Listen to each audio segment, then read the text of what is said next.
کو غور سے سنیے گا آپ لوگ سب. پورے قرآن مجید میں سب سے لمبی آیت نہ توحید کے بارے میں ہے، نہ شرک کے بارے میں ہے، نہ نماز کے بارے میں ہے، نہ روزہ کے بارے میں ہے، نہ زکوٰۃ کے بارے میں ہے، نہ حج کے بارے میں ہے، نہ رفع یدین کے بارے میں ہے، نہ سینے پر ہاتھ باندھنے کے بارے میں. اس کے بارے میں تو قرآن کی آیت ہے ہی نہیں. ارے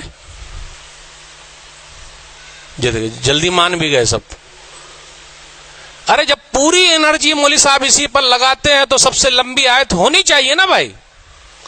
پورے قرآن مجید میں سب سے لمبی آیت کون سی ہے؟ ارے میری اردو بہت ہارڈ ہو گئی مولوی صاحب، نہیں سمجھ میں آ رہی بات.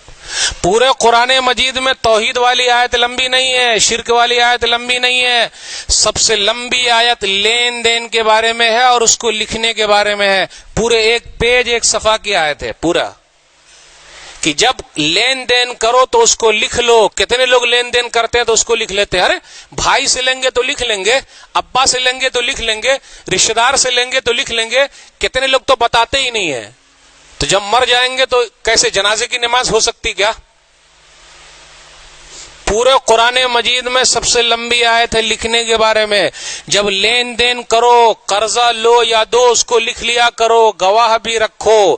نہیں کرتے ہم اور آپ اس آیت پر عمل نہیں کرتے تو آگے چل کے جھگڑا ہو جاتا ہے، کیس ہو جاتا ہے، کہیں چل کے مرڈر ہو جاتا ہے، رشتہ داری ختم ہو جاتی ہے، دشمنی بڑھ جاتی ہے، سب ختم. قرآن مجید کی سب سے لمبی آیت ہے لکھ لو. ہم اور آپ لکھتے نہیں. ارے دوستی میں لکھیں گے، بھائی چارے میں لکھیں گے. بھیا سے پیسہ مانگا، چپکے سے لوگ مانگتے. ماموں سے مانگا، بھانجے سے مانگا، پیسہ دینا. ارے بھائی مانگیے تو ساتھ میں کسی کو رکھ کے مانگیے. کیوں؟ اگر آپ اللہ نہ کرے دنیا سے چلے جائیں، پتا تو رہے کہ بھائی ان کے اوپر قرضہ ہے، کوئی ادا کرنے کے لیے کھڑا تو ہو جائے گا. ہم اور آپ عمل نہیں کرتے. میرے بھائی قرضے کا مسئلہ ہو، لین دین کا مسئلہ، اس کو لکھ لیجئے. کیوں؟ جنازے کی نماز ہو سکتی کیا؟ آئیے سن لیتے ہیں حدیث. کیسی حدیث ہے؟ صحیح بخاری کتاب الکفالہ، کتاب نمبر 39، حدیث نمبر 2295. بہت ناراض ہے آج ہم سے. دیکھیے تو حدیث نمبر 2295. سلمہ بن اکوع رضی اللہ تعالیٰ عنہ کہتے ہیں کہ ایک جنازہ لایا گیا. غور سے سنیے گا. نبی صلی اللہ علیہ وسلم نے فرمایا حل علیہ من دین. یہ نہیں پوچھا یہ جنازہ نمازی ہے، روزے دار ہے، حاجی ہے، زکاتی ہے، توحیدی ہے. نہ، نبی صلی اللہ علیہ وسلم نے جنازے کے بارے میں پوچھا، مردے کے بارے میں پوچھا، اس کے اوپر قرضہ ہے کیا؟ تو بولے قرضہ نہیں ہے. تو نبی صلی اللہ علیہ وسلم نے نماز پڑھ لیا، جنازے کی نماز پڑھا دی. ایک دوسرا جنازہ اور آیا، پوچھا حل علیہ من دین، کیا اس کے اوپر قرضہ ہے؟ تو کچھ لوگوں نے کہا کہ ہاں اس کے اوپر قرضہ ہے. اس حدیث سے یہ پتا چلا جب ہم اور آپ قرضے کا لین دین کریں تو ایک آدمی کو، دو آدمی کو گواہ بنا کے لکھ لیں تاکہ وہ مرنے کے وقت گواہی دے کہ ہاں ان کے اوپر قرضہ ہے.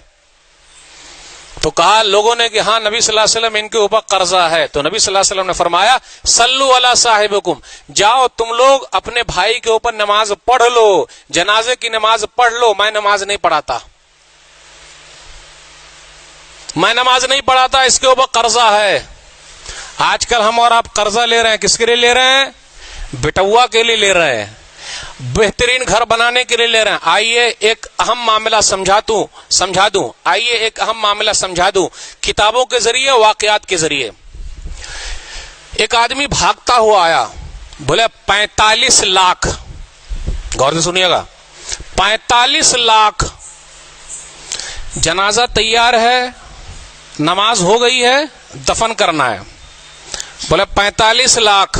غور سے سنیے گا ذرا، 45 لاکھ. ایک بیٹا کھڑا ہوا، میں تو نہیں دے سکتا، میرے پاس کہاں ہے. دوسرا بیٹا کھڑا ہوا، میں تو نہیں دے سکتا، میرے پاس کہاں ہے. تیسرا بیٹا کھڑا ہوا، میں تو نہیں دے سکتا، میرے پاس کہاں ہے. بیٹی کو پتا چلا. ہم اور آپ بیٹی کے بارے میں کیا کہتے ہیں؟ یہ موٹا مال نہیں ہے، بیٹی ہی کام آتی ہے. یاد رکھیے گا غور سے، بیٹی کام آتی. بیٹی کو پتا چلا کہ بابا کی لاش کو ایک آدمی دفن نہیں ہونے دے رہا ہے. بولے نہیں. تو وہ بھاگتی ہوئی آئی اور 15 لاکھ کا زیور لے کے آ گئی. 15 لاکھ کا زیور لے کر آئی اور کہا اس آدمی سے کہ یہ 15 لاکھ کا زیور رکھ لیجئے, 15 لاکھ کا زیور رکھ لیجئے, اس کے بعد جتنا پیسہ باقی ہے 45 لاکھ میں پورا دے دوں گی, آپ رکھ لیجئے اور میرے ابا کو دفن ہونے دیجئے. غور سے سنیے گا اس کے بعد کیا ہوا. وہ آدمی پلٹی کھایا, بولے بھائیو سنو, 45 لاکھ لینا نہیں بلکہ میں 45 لاکھ اس مردے کو دینا چاہتا ہوں, میرے ذمہ ہے, میں اس کو دوں گا, لیکن میں دوں گا تو کس کو دوں گا. تینوں بیٹوں کی حالت کیا ہوئی ہوگی, تینوں بیٹوں کی حالت کیا ہوئی ہوگی. میں سمجھ گیا یہ آدمی دنیا سے جا رہا ہے, اس کا وارث ایک ہی ہے, وہ ہے اس کی بیٹی. میں اب 45 لاکھ اس بیٹی کو دینے والا ہوں. میرے بھائیو, بیٹیاں وہاں کام آتی ہے جہاں بیٹے بھی کام. اس سے یہ بھی پتا چلا قرض کے بارے میں صاف ستھرا رکھیے, بیٹے بھی ادا کرنے کو تیار نہیں ہے, کوئی نہیں کرتا.